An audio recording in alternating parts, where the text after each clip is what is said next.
Boa tarde, galerinha. Correção da última atividade, né, da segunda-feira, atividade número 6, atividade sobre o Renascimento, naquela aula que nós tivemos sobre esse mesmo assunto lá pelo Zoom, né? O tema que nós estamos estudando agora são os humanismos, né? Uma nova visão de ser humano e de mundo. As habilidades essenciais para essa aula são essas daqui. Identificar as principais características dos humanismos e dos renascimentos e analisar seus significados. Então, a habilidade que você deve alcançar estudando esse conteúdo aqui dessa forma é essa aqui. Você conseguir identificar o que é humanismo e as principais características dos renascimentos, né? Renascimento cultural, renascimento artístico, renascimento esses que a gente está estudando agora. Então vamos lá. A atividade vinha com dois textos. O pequeno é apenas um fragmento. O primeiro é apenas um fragmento pequenininho e o segundo já era um texto maior, mais denso. E ainda essa atividade vinha com uma sugestão de vídeo para você poder acessar e ampliar um pouco mais esses conhecimentos sobre o Renascimento aí. Então vamos lá. A atividade 1 primeiro perguntava: você já ouviu falar em Renascimento? Sem olhar em livros ou dicionário, você conseguiria dizer o que é Renascimento? Provavelmente, quando você foi fazer essa atividade, alguns se sentiram desafiados a responder esta pergunta, né? A tentar responder ela sem olhar no livro ou em dicionário. Vamos lá, e tinha um pequeno trechinho de um texto tirado de um livro chamado As Origens do Pensamento Moderno e da Modernidade, de um autor chamado Danilo Marcondes.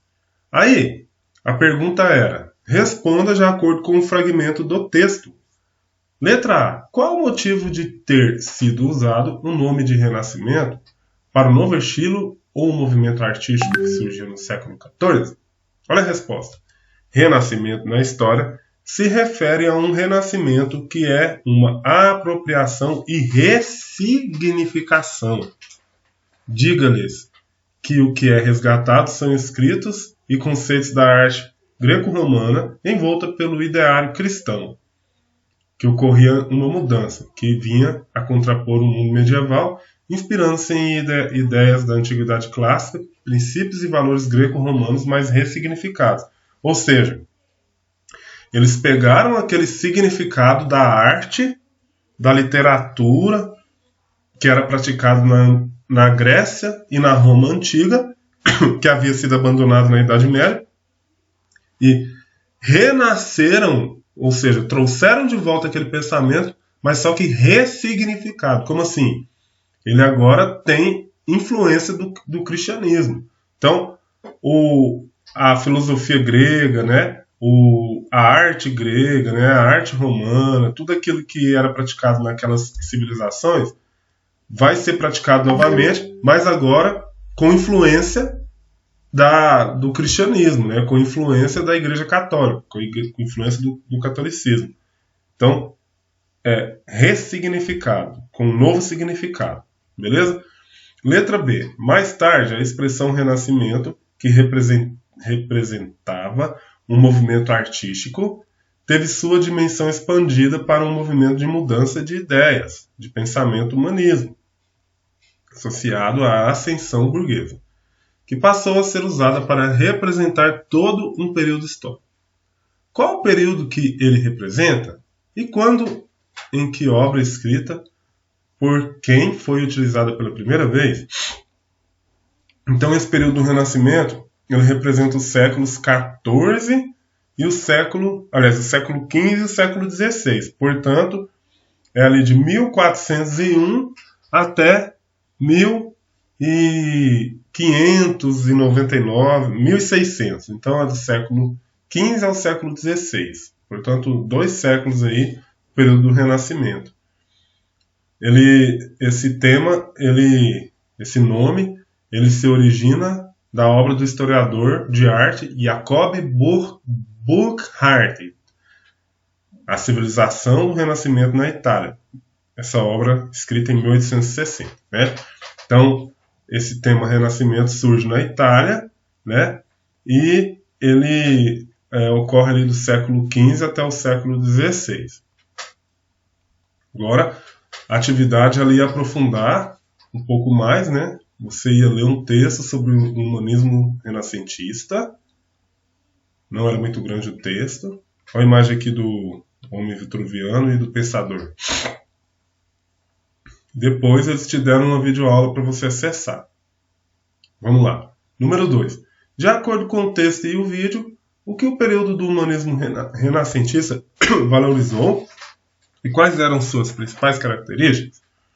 Então, olha a resposta. O humanismo renascentista valorizou o retorno à cultura da antiguidade clássica e se constituiu como a base filosófica do renascimento artístico, cultural e científico europeu, principalmente por se caracterizar como um movimento intelectual que voltou seus interesses para as obras filosóficas, literárias e científicas da antiguidade clássica, né? Grécia e Roma, como a gente já falou várias vezes desde segunda-feira. Então, esse humanismo retornou a essa prática artística e filosófica lá do período da Grécia e da Roma Antiga. 3. O retorno às obras dos pensadores clássicos teve início com a filosofia escolástica. O principal representante dessa corrente filosófica no período humanista renascentista foi, letra C, São Tomás de Aquino. Então, olha aqui, aquela coisa que a gente viu lá no começo, lá na letrada número 1, sobre o ressignificado. O São Tomás de Aquino foi escrever a sua filosofia, lá baseado em muitos escritos da filosofia grega, só que ele ressignificou, porque ele era católico. Então ele vai usar isso para escrever sobre a religião cristã. Olha o comentário aqui, ó. Através da escolástica, pretendia aliar os ensinamentos de Aristóteles à religião cristã, explicando as concepções religiosas através de preceitos lógicos. Isso está lá no parágrafo 4. Vamos voltar lá no texto. Ó.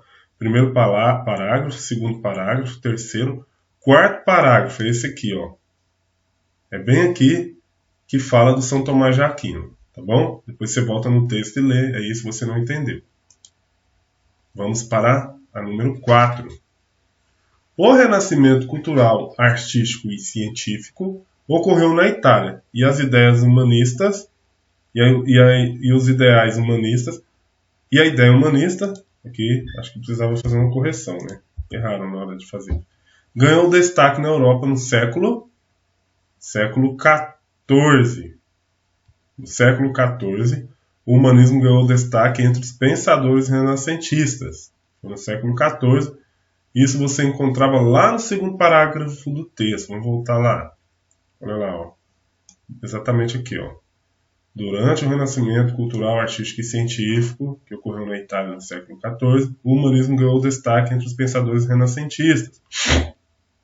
Então você já tinha pensadores renascentistas ali, pensadores que já estavam retornando à prática da antiguidade clássica, e aí eles associam seus pensamentos renascentistas ao ideal humanista, que a gente viu na aula, que o humanismo é aquela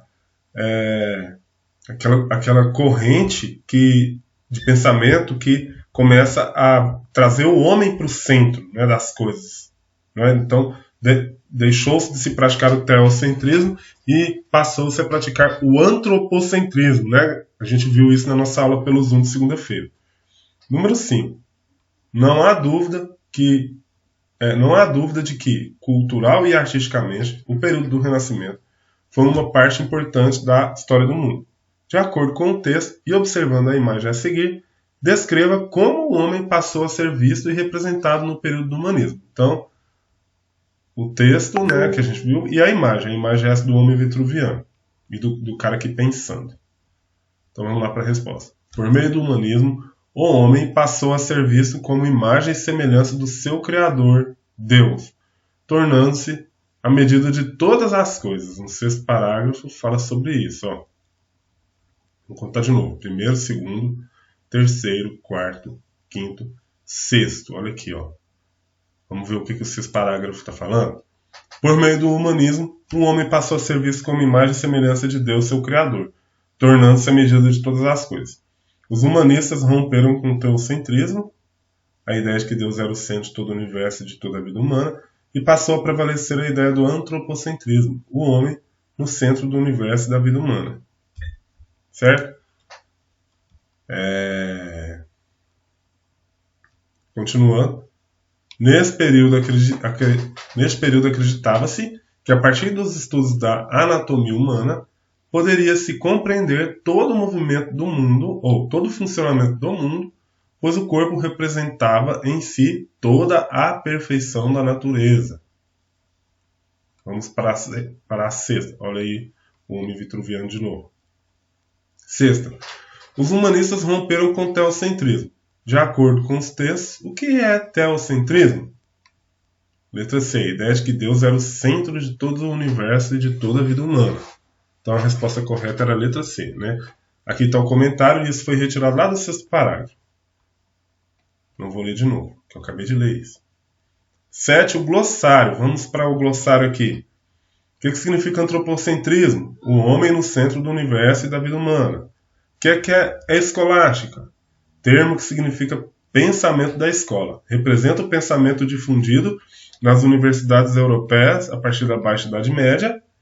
Em São Tomás de Aquino, é caracterizada pela tentativa de conciliar o pensamento aristotélico com a tradição cristã. Sobreviveu em muitas universidades após ser criticada pelos humanistas e protestantes.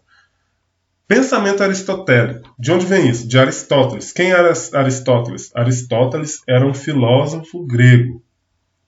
Humanismo. Movimento intelectual renascentista que se esforça para defender o homem, a razão e o espírito crítico contra a escolástica. Nas universidades renascentistas, os humanistas eram aqueles que valorizavam uma sólida cultura clássica. Na contemporaneidade, os humanistas são aqueles que acreditam que o homem fabrica a si mesmo. Então, hoje em dia, o humanismo é a crença de que o homem se fabrica a si mesmo. O racionalismo científico, corrente filosófica que, privilegiando a razão como fonte de todo conhecimento possível, se opôs ao empirismo ao pensar que o conhecimento não deriva totalmente das experiências. Renascimento, a gente já sabe o que é, e o teocentrismo, Deus no centro de todo o universo e de toda a vida humana. Ok? Então, é isso. Aí você corrige a sua atividade, vou mandar um arquivo para você corrigir e eu gostaria que você copiasse, se você não acertou, copiasse todas as questões no caderno. Beleza? Até mais!